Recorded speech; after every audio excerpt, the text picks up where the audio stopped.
Pernahkah kalian merasa benar-benar sendirian di tengah keramaian? Itu belum ada apa-apanya. Bayangkan, tubuhmu kaku, telingamu masih bisa mendengar isak tangis terakhir anak dan pasanganmu, tapi lidahmu terkunci.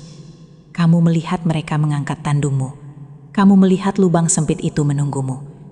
Saat tubuhmu diletakkan, dinginnya tanah mulai meresap ke kain kafan.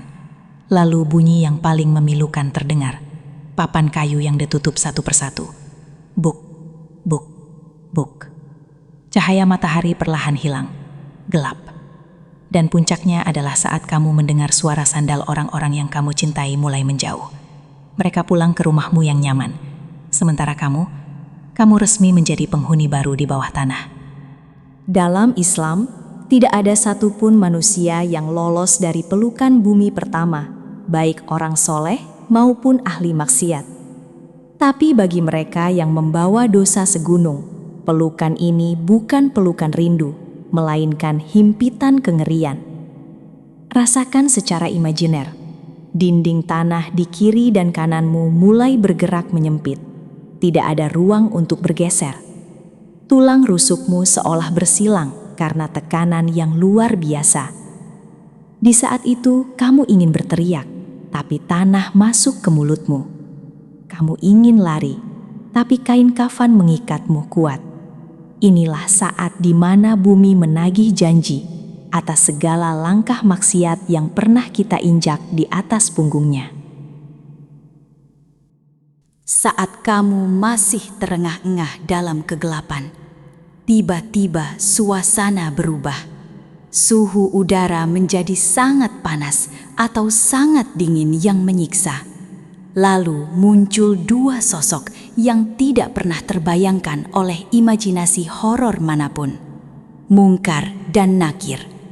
Bagi pendosa, mereka datang dengan wajah yang hitam legam, mata yang menyala bagai kilat, dan suara yang menggelegar bagai petir yang menghancurkan nyali. Mereka tidak butuh basa-basi.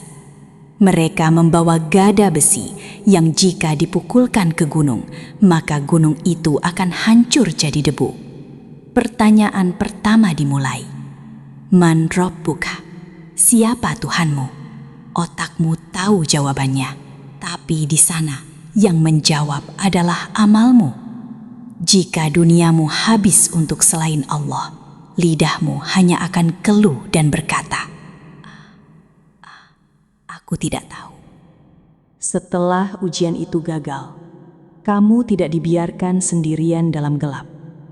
Tiba-tiba muncul sosok makhluk di sudut liang lahatmu.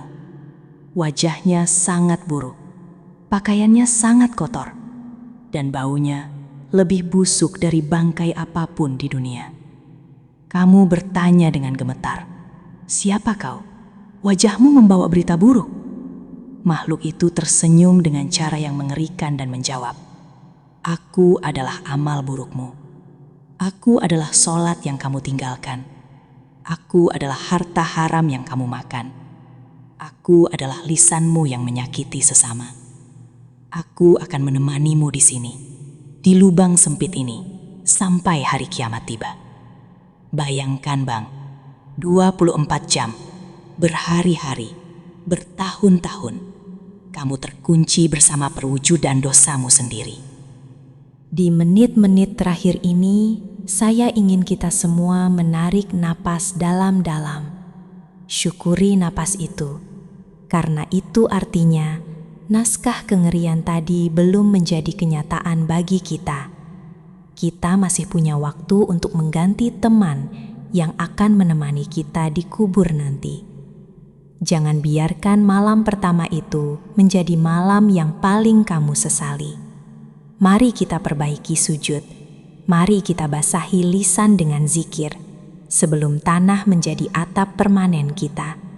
Ingat, alam barzah bisa jadi taman surga atau bisa jadi salah satu lubang dari lubang-lubang neraka.